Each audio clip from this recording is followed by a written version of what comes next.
Dye chemistry for costumers.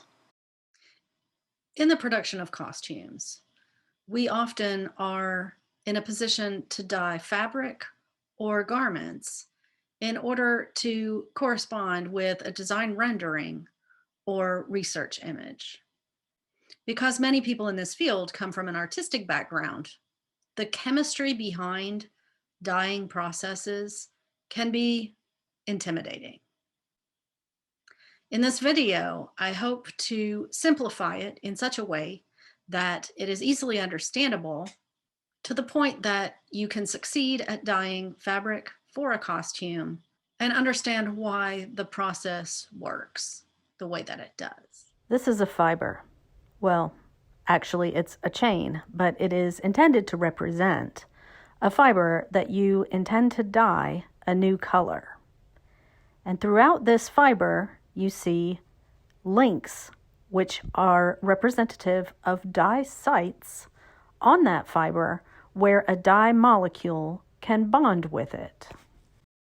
These are dye molecules. I mean, obviously they are lobster clasps, but work with me here. I'm trying to make this easy to understand. Imagine this fiber is in a dye bath, along with these dye molecules, which are floating around freely throughout. Something happens to encourage these molecules to leave the bath and bond with the fiber on the dye sites. Maybe the temperature of the bath reaches a certain point, or an auxiliary chemical is added to speed the reaction. Whatever this inciting incident is, it will change according to the type of dye that you're using, but it encourages the molecules to leave the bath and bond with the fiber. Perhaps this fiber started out white, and these dye molecules are red. Because one of them has now bonded with this fiber, it's no longer white, it's slightly pink.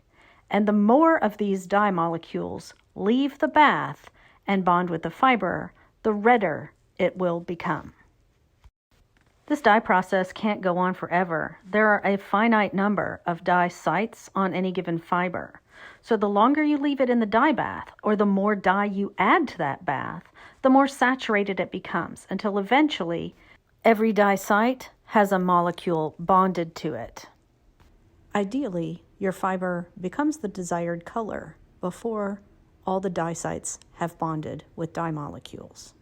But if you find yourself in a position where you need to conduct another dye process to achieve the correct color, and the fiber doesn't seem to be taking any dye, you might need to conduct a discharge process such as bleach or thiox in order to break the bonds with some of these dye sites so that the fiber is capable of taking more dye. I hope this has demystified the process of dyeing from a chemistry perspective. There's no equations here. There's no molecular symbols. Certainly, if you have an interest in learning more about the nuts and bolts of dye chemistry, you can dive deep into the textile science of the dye process. It's not necessary to succeed, however.